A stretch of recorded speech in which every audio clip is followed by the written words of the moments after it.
Hi, I'm Richard Rogers, and I absolutely hope that you enjoy today's spiritual message. You know, we at Unity of Phoenix Spiritual Center are committed to helping people live better lives. We're going to provide you tools over and over, spiritual tools that allow you to live your best possible life. And if you want to leave a donation to continue to allow the work that we do to support other people just like you, we say thank you. Thank you for your generosity, because this ministry is committed to making the world a better place. Okay, so this season, this month, we're doing a series on Thrive, right? And so the question that I want to begin with this tonight is, this is now our 4th week, and I really want you to be clear in your own mind and your own heart what it takes for you to thrive, right? I want you to be in that question in times of prayer and meditation, to really look at what it's going to take for you to thrive in your life and in your world, and just to tell yourself the truth. Like, what do you need to thrive? It's like, well, I can't have that. Well, what if you could? Well, then I'd have to really be responsible for this or that or whatever. Okay, so what if you were? Because the reality is that we all have to make a choice. Are we going to thrive, or are we just going to get by? And you can really do your whole life just getting by. You know, you can just get close and not really be the best version of you, but just kind of go through the motions. Or you can decide this year you're going to thrive, and you're going to take care of what you need to live your best possible life. And maybe it's a conversation. Maybe you need to have a conversation with somebody about what you really need to thrive. Or maybe it's a change that you need to make in your situation, in your work, or whatever. Or maybe it's just a belief that you've been holding on to that doesn't let you be the best version of you. And this year, what if you just decided that you were going to thrive? That you weren't going to settle anymore for just getting by, that you were going to do whatever it took for you to thrive in your life, and not in the outer things, but to start with the inner, that you were going to start with your center. So there's been 3 lessons already. The first one was on well-being. And the idea is that when we take care of ourselves, when we start with our center, that everything else begins to make sense. And the first week we focused on 3 things. We focused on meditation, getting more sleep, and moving. That physically, that when we do those 3 things over and over again, our life just gets better. And the research on these 3 things are just stunning. Then the second week we focused on accessing wisdom, and the idea of really connecting with the wisdom within our own soul, and the idea of listening to our own authentic voice, and discovering our own intuition, and trusting God to guide us and direct us in all things, that we really have access to this infinite amount of wisdom within us. And the last week we focused on wonder, and the idea that if we're going to feed our soul needs a steady diet of wonder. It needs to experience the beauty, the gorgeousness of God, the gorgeousness of life. That needs to be really eat of those things that are really the most meaningful. And tonight we're going to talk about giving. Because one of the things that happens, that when our soul begins to thrive, we naturally want to give. And yet in our culture, giving is really talked about a lot, but sometimes we really are out of balance. And so I want to go back to this official drawing of your soul, okay? And one of the questions that I've had for you during this whole series is, if you had to tell yourself the truth every day on a scale of 1 to 10, how full is your soul? Are you running on empty? Are you down here at a 2 or a 3? Or are you up here at an 8, 9, and 10? And to really honor and to ask yourself the question, so that every day you know. Because how many of you ever tried to live an unconscious life thinking it would be easier that way? Right? The idea is, if I just don't know, it can't hurt me. Is that ever true? No, it doesn't work that way. That I actually want you to be much more conscious. I want you to actually know from over and over again, and just tell yourself the truth. Are you a 1 or a 2? Or are you an 8, 9, or 10? Because when your soul is full, your life looks very different. When you're running on empty, how many of you know that when you hit this place when you're running on empty, that you just get cranky? Right? You just like rawr. You are mama bear ready to take somebody's head off. Right? When you're full, it's like, oh, isn't that cute? Right? Aren't they adorable? Right? It's not so cute when it's here because you're dying. Here it's, oh, isn't that adorable? Don't you just want to squeeze their little face? Right? And what I want you to see is that the way that we give from those two places is radically different. When you're at a 1-2 and you try to give, you're really going to give to somebody, but you're going to check to make sure they're going to give back. Because there is nothing unconditional when you're at a 1 or a 2. That everything you give when you're at a 1 or 2 has a string attached to it. Sometimes it's got a whole cart, right?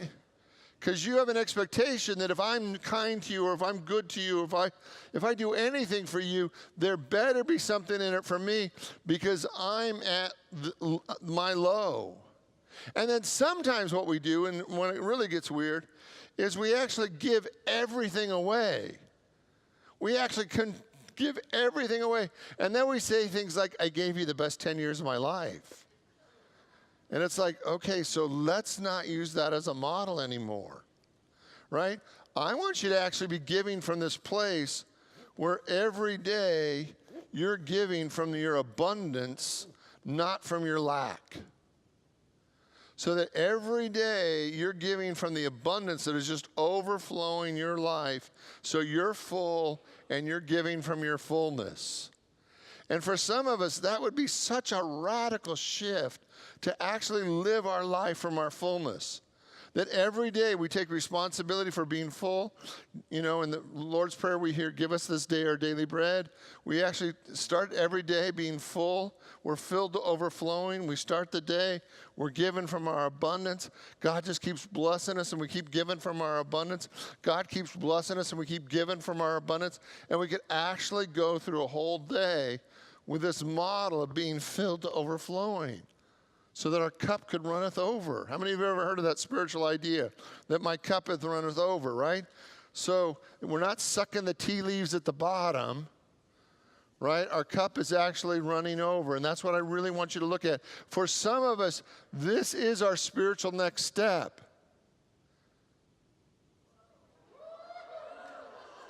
Say the word, man. Say the word. I don't care what you guys had to do. That was beautiful, all right? Right? For some of us, this is just our next step. Right? That we've never allowed ourselves to be 100% responsible for living our life that full. We know that we're at a 2 or a 3 or a 4 or a 6. We know that we're in there, but we've never really said, I'm worth being 100% full. That I know what it's like to live at a 2 or a 3. And I don't really enjoy that. And I'm willing to take 100% responsibility to live my life at a 10. To be filled to overflowing. Now, when you're empty or feeling close to empty, are there ways that you can give that actually fill you up? Yes. Yes, there are absolutely ways that can fill you up, and there's ways that you can give that deplete you, right? Does everybody have somebody you give to that you know that if you give to them very much, they will instantly zero you out? Does everybody have a family member? Right? And does everybody have somebody in your life that if you give to, you know that just in the act of giving to them, you're going to be full by the time that experience is over?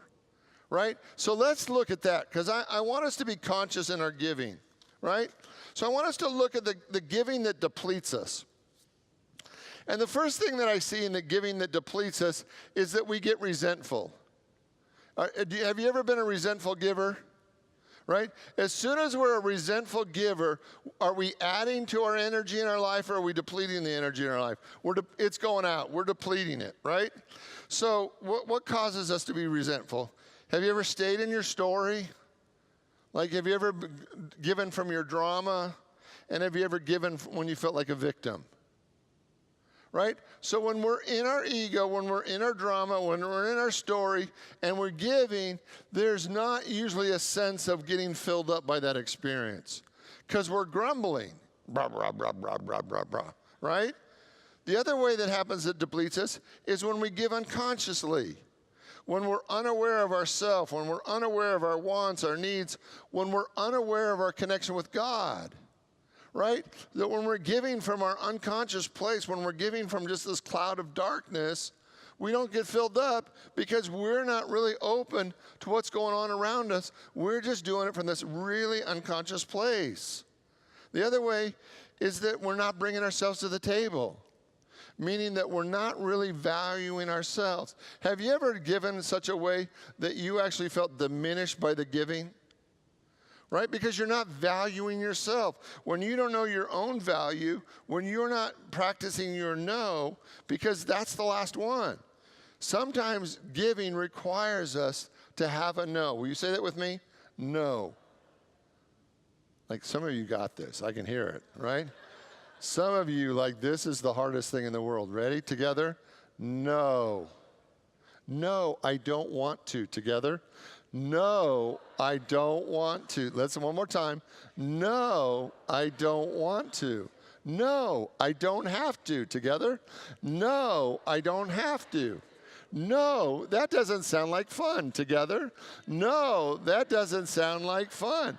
No. Ready?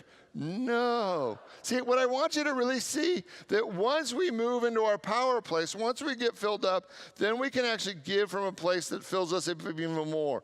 And over again, what I want you to see is that when we're giving from a place of feeling connected to the person that we're giving to, we're feeling connected to the situation, or we're feeling connected to God, those tend to be the things that fill us up the most. If you feel like you're making a difference in somebody's life by giving, those are the things that fill us up. There's a connection that happens. Like you want to make a difference in their life. You want to make their life better. You want to serve them. And it's actually done out of the joy of your heart to serve them, that there's a connection that happens. Or the other thing that happens is that you look at your service then as part of your spiritual practice. How many of you ever heard of the Buddhist term about carry water, chop wood and carry water? Anybody ever heard that idea? It's the idea that once you reach enlightenment, nothing really changes. Like once you reach enlightenment, you're still chopping wood and carrying water because all of it is in service to God.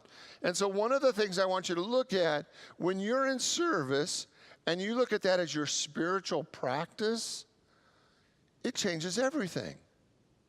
Because now you're doing it not just for them and not just for yourself, but at some level you're doing it for the whole planet. You're doing it for all of us. And over again, when we feel like we have a connection with something bigger than ourselves, it makes a difference, that there's a greater meaning that happens.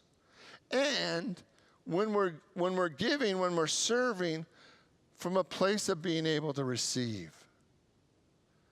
Because you cannot give without the universe wanting to give back. The law of reciprocity, say that word for me, reciprocity. Reciprocity. Yes, thank you. Right? Is the idea that as I give, so shall I. And say it one more time.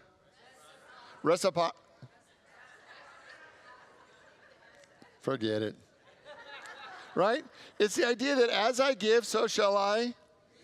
And it has to work that way, right? So if you're in service, does your soul expect a blessing? Well, no, Richard, I shouldn't expect one.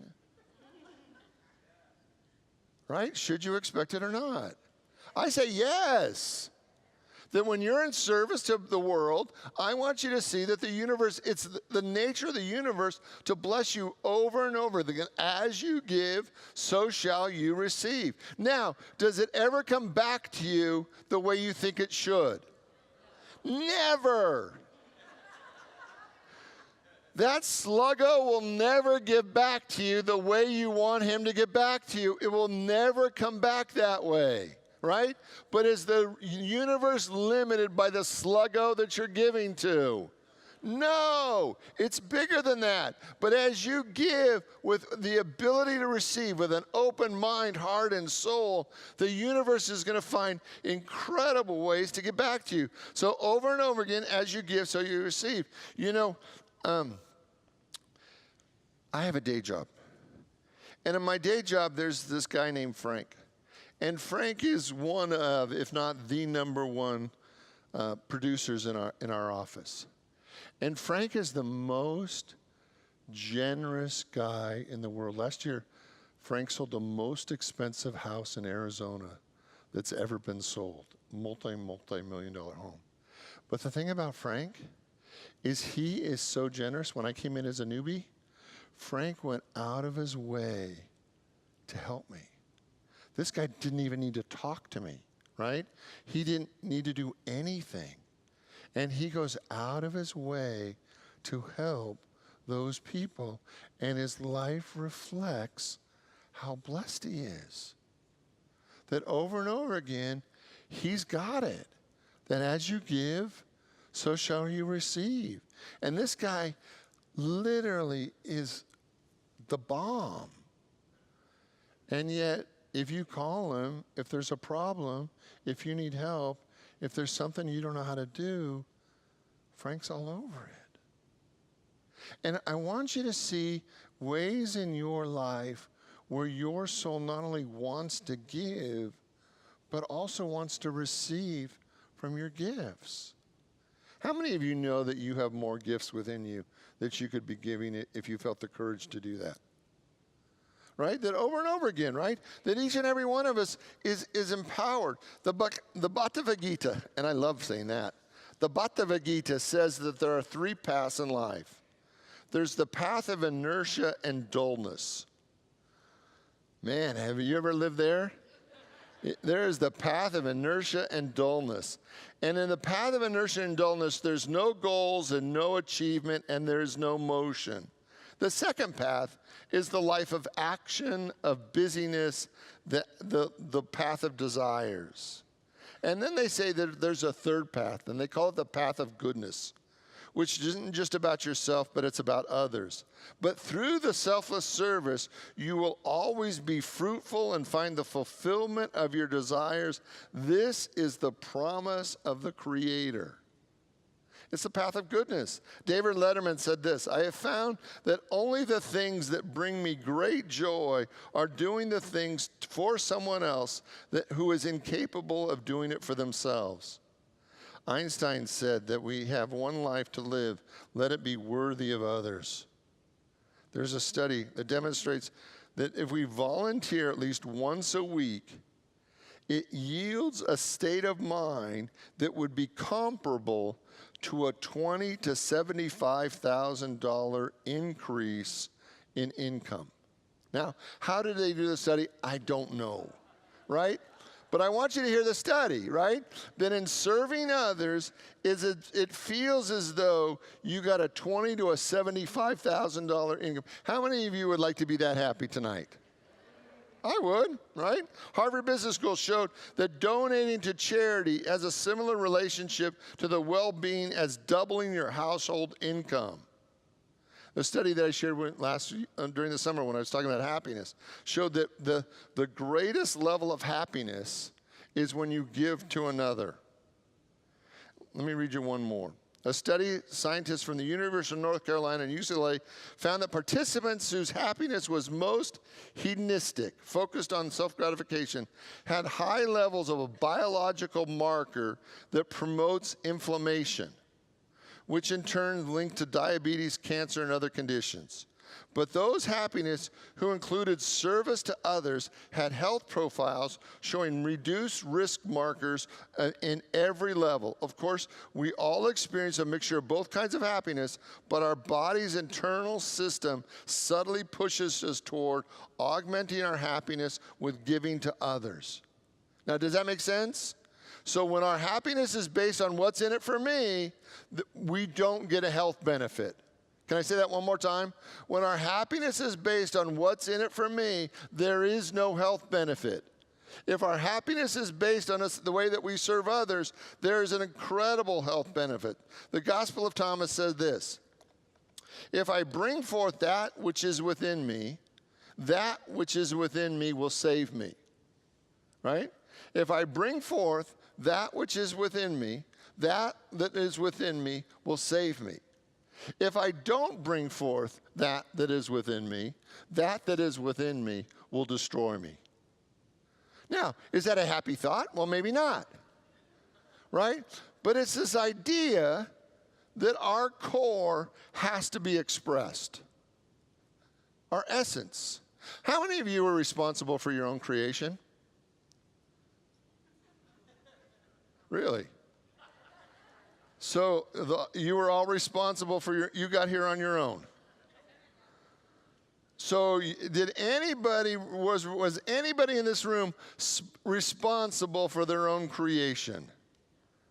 No, it was a free gift, right? I want you to see it was a totally free gift. That the universe is so abundant, so utterly abundant that you didn't have to do anything to show up. That the universe created you for you.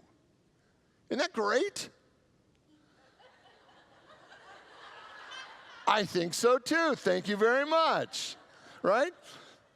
That your whole life, there's an aspect of it where it has been infinite from the beginning. And what if today you decide that you're going to give the fullness of you away? Right? There's a part of us that panics. Well, what's in it for me? Well, what's in it for you? But more and more of the infinite. That the God that created you will not abandon you. The God that created you will bless you in greater and greater ways as you give from the abundance that is within you. Because it's all God's. Everything that you are is God's gift to all of us. I want to read a story. It's about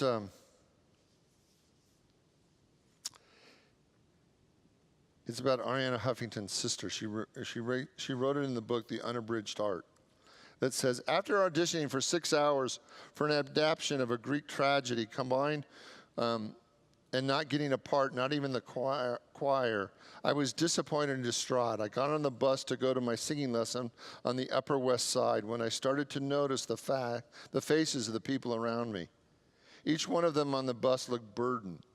Their worries were not only the only thing that I noticed. As I looked around me, I was filled with compassion and the understanding that their disappointments were probably as big as mine or greater. If only I could bring into that bus joy, I thought. Then I realized I could. I could act right here.